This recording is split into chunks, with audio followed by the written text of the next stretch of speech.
Jai Shri Krishna. My dear brothers and sisters, devotees all, today we will look into a couple verses of the Srimad Bhagavad Gita to see why the Lord came on earth as human being, why he incarnate. Chapter 4, verse 7 and 8 explain all about the Lord and his manifestation and the purpose of him coming on earth. It beautifully said, Om Namo Bhagavate Narayanabhyo Namaha Yada Yada Hi Dharmasya Glanirбhavati Bharata Abhyutanama Taradvanam Srijanyaham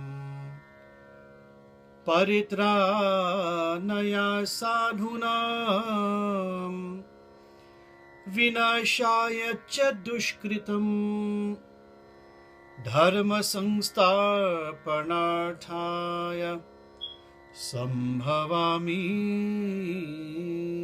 Yuge Yuge. Om Namo Bhagavate Vasudevaya Namo Namaha. Yada yada hi dharmasya glanirбhavati bharata abhyutanam adharmasya Tadarvanam Shijamiham Paritranaya Sadhuna Vinasha Dushkritam Dharma Sangstarpanarthaya Sambhavami Yuge Yuge. Yada Yada means whenever.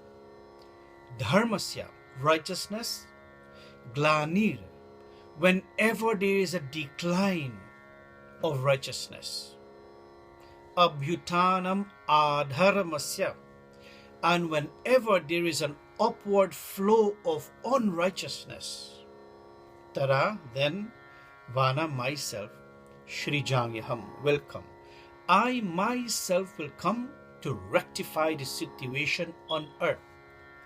The Lord didn't say he will send a messenger or he will send his army from heaven. No, he says, I will come myself. Tara Vanam Srijanyaham, I will come myself to take care of you, my devotees. This is a promise that God made to us.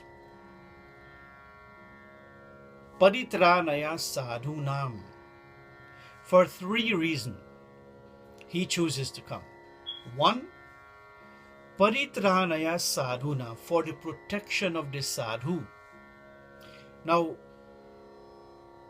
who are the sadhus? Sadhus are people like all of us, with a person with a pious mind, one who looks out for the other, one who gives a helping hand, one who sacrifices his personal time for the benefit of other to help other rise, one who shares the knowledge of God. Such a person is called a sadhu, and a sadhu is equivalent to a cotton plant. You know, if you pluck this cotton from this tree, this cotton goes through a process. It is being woven into yarns. Then it is being pierced by scissors. It is being pierced by needles over and over. It is being trimmed by scissors. And then it becomes a beautiful piece of fabric in the end. But look at the endurable pain that this very cotton plant goes through before it becomes a beautiful garment that covers the human body from the environment. Even to when we leave this world and gone, our dead body is being covered with the cotton, the white cotton. When you and I are prepared to go through pains and punishment just for the benefit of others, then you and I are simultaneously and spontaneously be called a sadhu. So when the Lord says paritranaya sadhunam, I am coming to protect my devotees who are very noble in thoughts, word, and deeds. All of us can be a sadhu. So the first reason why the Lord chooses to come is to protect all of us. Second reason, vinashaya cha dushkritam. Vinashaya cha, to destroy, to remove. Dushkritam, the enemies. Now the enemies, again, it is not Kamsa, it is not the Kauravas, and it is not Ravan and Kumkaran alone. They are just symbolic representation of enemies, but enemies reside within all of us. The anger, the greed, the hatred, the jealousy, the hypocrisy, infatuation, malice, pride, ego. These are the enemies the Lord came to remove from within the hearts and the minds of man. Vinashaya cha dushkritam. This is what the Lord meant. Dharma sangstarpanarthaya. And the third reason why he came. Dharma sangstarpanarthaya.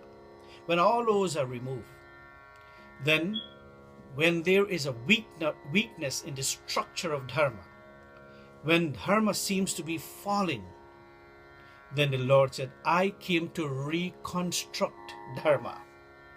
And at some point in time in our life, we have to pause and we have to spend a little bit time with ourselves and try to reconstruct ourselves. Just like how an old building get old, and we reconstruct it. Our very old house, we can turn it into a brand new house by removing all the old walls and the wires and the lights and everything, the wood floor and so on, and we put brand new wood floor, sheetrock, tiles, our bathroom or kitchen. We reconstruct it because we want to be comfortable. So too with our life, our actions, we need to reconstruct them, my dear brothers and sisters. And these messages from Bhagavad Gita, especially these two powerful verses, we have to think about them. Dharma sangstarpanarthaya, the Lord said, I am coming to re-establish dharma. Sambhavami yuge yuge. Not only one time, yuge, yuge, yuge, yuge. Age after age, I will come to reconstruct dharma. When dharma seems to be on the rise of falling, then the Lord said, I will always be there to protect dharma and to promote the growth of the good. In this age of Kali Yuga, we probably don't need the presence of God because he resides within you and me. All we have to do is to awaken the Lord's presence in us. When the Lord is fully well activated in us, when he is fully well present in us, then we will always look at each other with a godly vision. We will love each other. We will embrace each other instead of insulting each other and hurting each other. We'll embrace and we'll love each other. These are some of the meaning of these two verses of the Bhagavad Gita, chapter 4, verse 7 and 8. So I hope my little message again inspire you somehow or the other to uplift your life. Protect dharma, and dharma will always protect you. Prem Sholo Krishna Chandra Bhagwan ki Jai.